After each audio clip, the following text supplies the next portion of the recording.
Assalamualaikum warahmatullahi wabarakatuh. Kita kembali lagi berjumpa dengan Bu Erna untuk mengikuti Pendais hari kedua. Sebagaimana yang telah dijelaskan oleh Pak Ustadz Ikhsas kemarin, bahwa kita harus mempunyai sikap sabar. Innallaha ma'as-sabirin, bahwa sesungguhnya orang-orang yang sabar itu berserta dengan Allah. Untuk materi selanjutnya yang akan disampaikan oleh Ustadz Iqbal.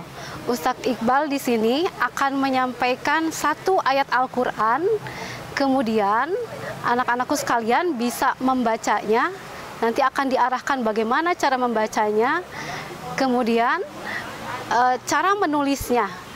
Menulis nanti akan diambil salah satu contoh dari ayat yang akan disampaikan oleh Pak Iqbal, dari mulai penulisan per huruf, kemudian nanti akan disambungkan menjadi satu kalimat. Mudah-mudahan bermanfaat untuk kita semuanya, anak-anakku semuanya, khususnya untuk kelas 1, 2, dan 3, bisa menyiapkan alat tulisnya. Yang biasa kita gunakan bisa di kertas lembar atau buku gambar, pokoknya alat tulis yang bisa untuk menulis. Tentunya jangan lupa pensil penghapusnya ya. Selamat menyaksikan.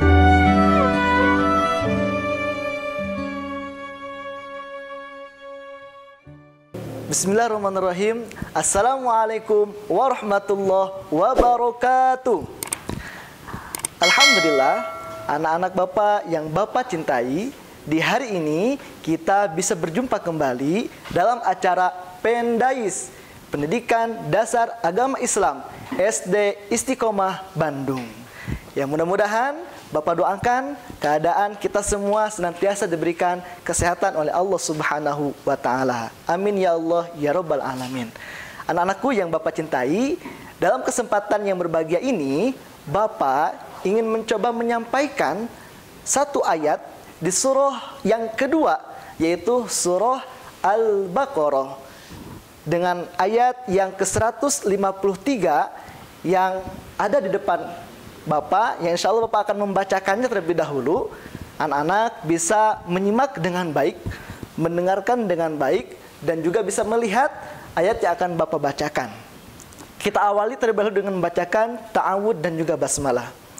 A'udzu billahi minasyaitonir rajim.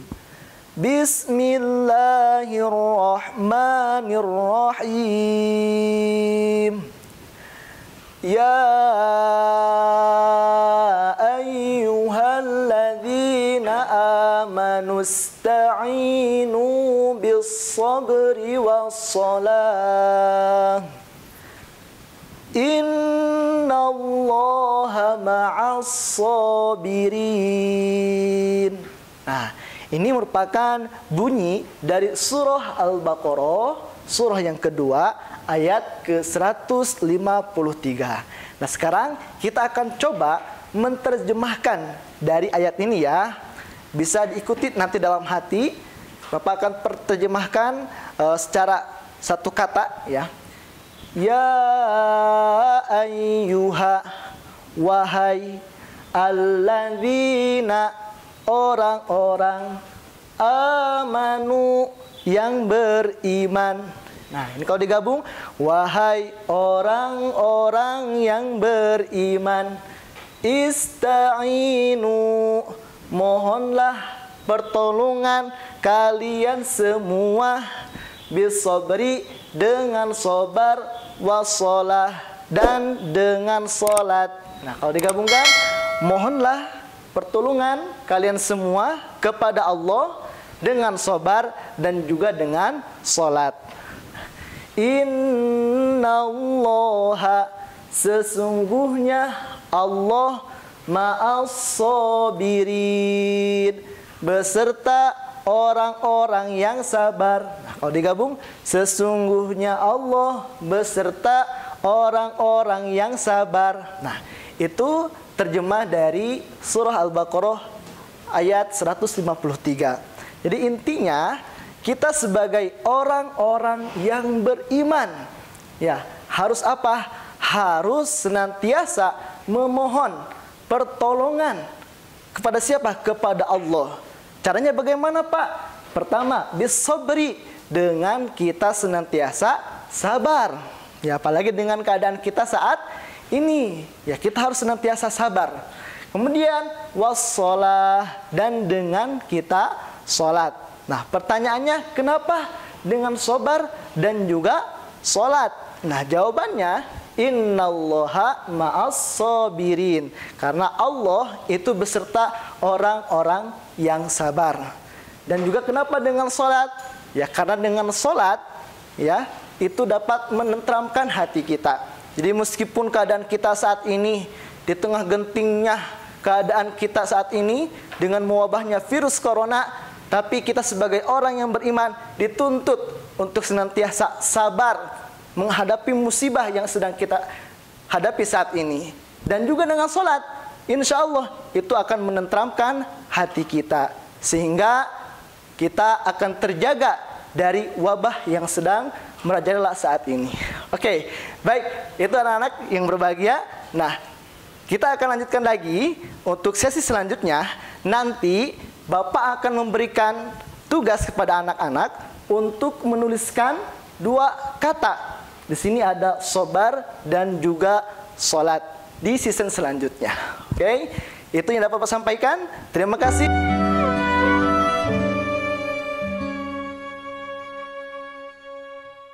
Perhatikan Bapak bagaimana cara menulis 2 kalimat tadi. Yang pertama sobaro, dan yang kedua adalah sholat. Ya, jadi kenapa kita menulis ini? Agar kita senantiasa ingat bahwa ketika kita ingin memohon pertolongan kepada Allah, kita harus senantiasa sabar, dan juga kita bisa menghadapinya dengan kita melaksanakan sholat. Oke, nah di sini ada kata sabar ya. Kita akan menulis bagaimana cara menulis kata sabar. Nah, di sini ada 3 huruf dari kata sabaro. Yang pertama adalah huruf sod. Nah, seperti ini cara menulisnya. Yang kedua huruf ba. Nah, kemudian yang ketiga huruf ro. Nah, ini ya. Jadi sobaro. Jadi sangat mudah sekali ya. Nah, ini huruf dari huruf tunggalnya. Nah, sekarang bagaimana caranya kita bisa menggabungkan ketiga huruf ini? Oke, bisa perhatikan Bapak lagi. Nah, kita sekarang akan menggabungkan terlebih dahulu ya kata dari sobar. Ya. Oke, nah di sini ya kita tulis lagi cara menulis kata sobar. Nah, ini so, kemudian ba, dan juga ro. Nah, ini sobar ya, sobar. Kemudian kalimat yang kedua adalah sholat. Nah, perhatikan bagaimana cara Bapak menulis kata sholat. Diawali dengan huruf sod ya. Ini sangat mudah sekali karena hampir sama dengan huruf sod yang di atas. Kemudian yang kedua huruf lam, dan yang ketiga huruf waw, dan yang terakhir huruf ta.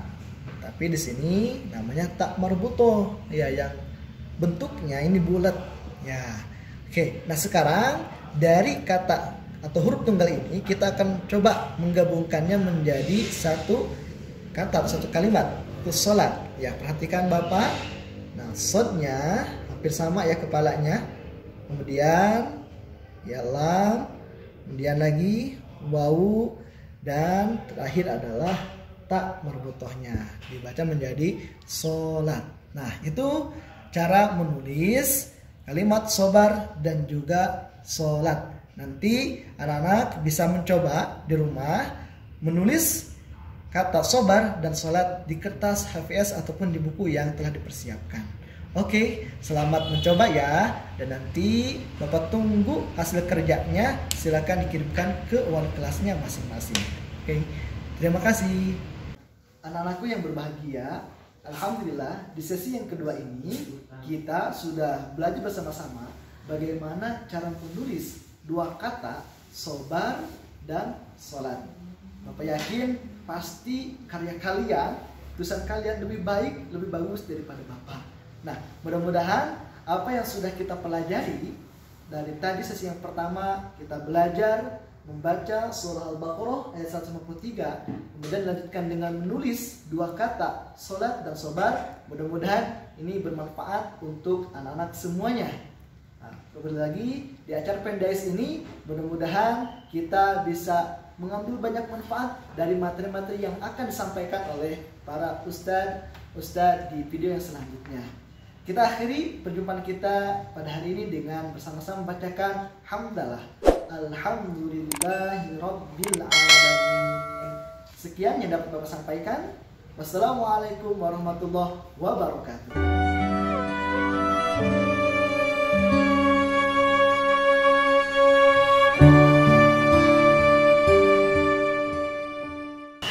Sedangkan untuk anak-anak kelas 4, 5, dan 6, materinya akan disampaikan oleh Ustadz Nurzen. Pasti sudah tidak asing lagi bagi kita. Siapa Pak Nurzen itu? Nah, Pak Nurzen akan menjelaskan tentang tahsin, bacaan Al-Quran. Kemudian nanti akan diperjelas lagi dengan mempelajari tajwidnya, agar bacaan kita, pengucapannya betul, panjang pendeknya betul. Nah, sekarang materinya kita ikuti bersama dengan Ustadz Nurzen Hakiki. ولا تقولوا لمن يقتل في سبيل الله أموات. Hukum-hukum tajwid yang ada dalam ayat atau dari ayat 153